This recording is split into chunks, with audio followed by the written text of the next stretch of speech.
Thank you, Dr. Kaswini, very much for your insightful remarks. Norm introduced Dr. Kaswini with mentioning how important it was that he was here on Mi'kmaq land, and with that, I would like to invite my colleague, Catherine Martin, Mi'kmaq filmmaker and Nancy's Chair in Women's Studies here at the Mount.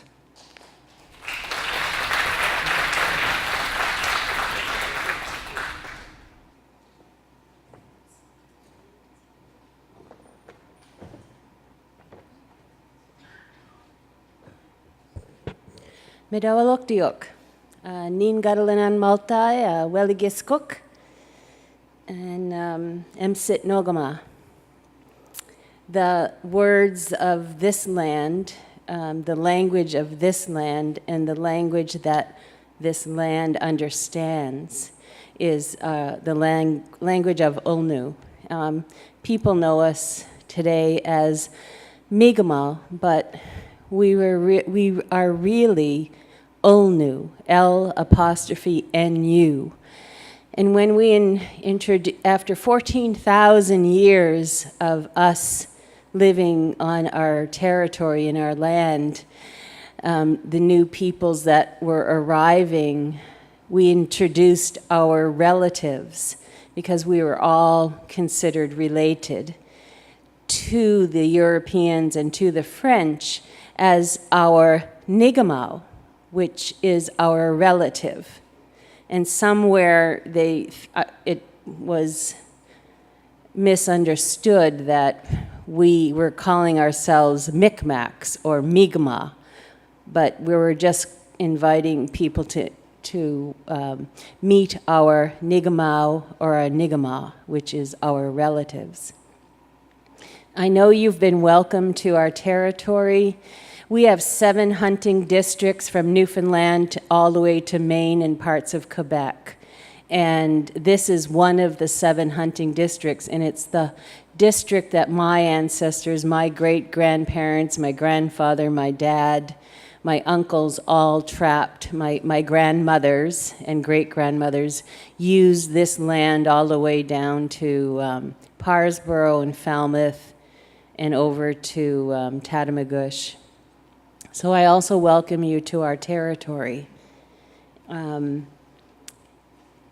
I sing this chant, and that will be it. I sing this chant to you. It was taught to me by an elder, Sarah Denny of Eskasoni, and she taught me to sing this chant whenever we gather among nations, when we gather in peace, and before our feast. So hopefully we'll get you out there to have a little snack, and that we'll call that our feast for the morning.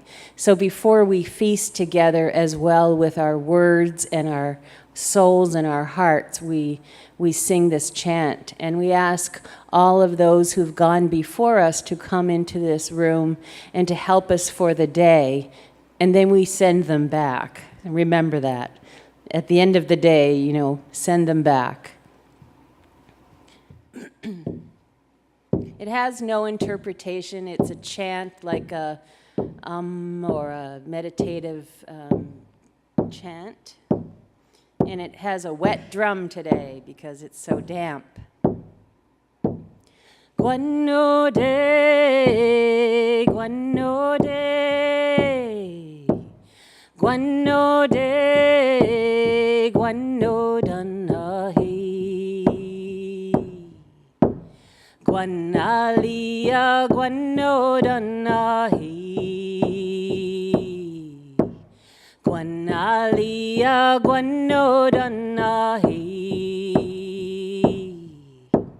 Guanalia, guano de.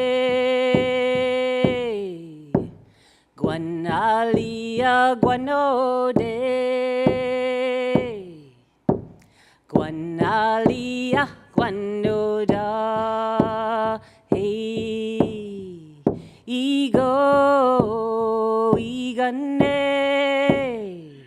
Ego, igana. Guanalia, guano danahi.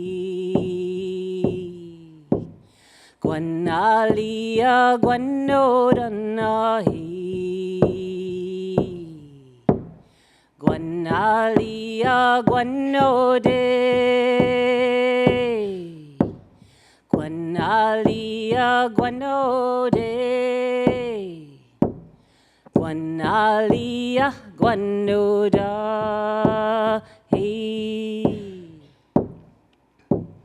Deyoka, deyoka, deyoka, deyoka.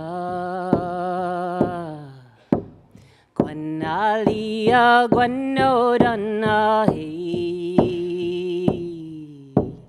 Guanalia guanodanahi. Guanalia guanode. Guanalia guanode.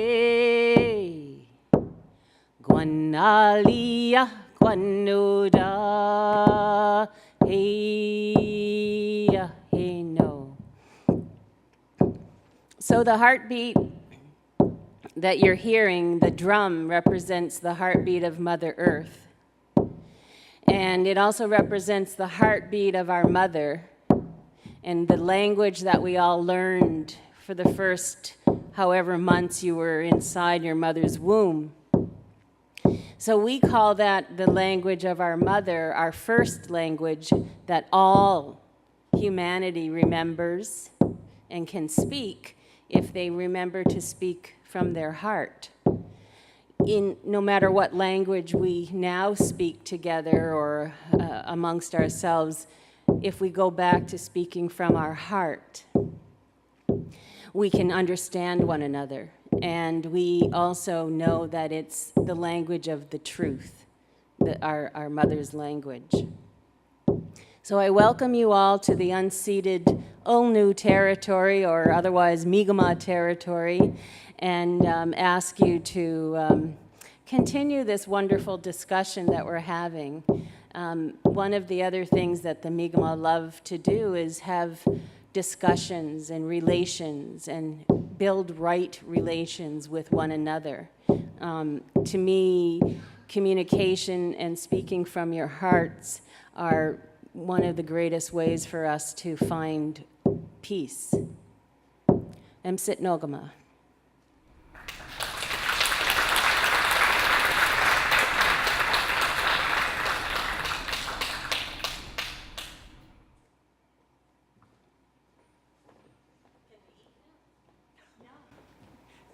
Thank you so much, Catherine. And we will let you eat soon. Oh, are we having the break now or later, Robin? After, yes. So please hold on. And Catherine, thanks you so much for all of that, bringing us back to our hearts.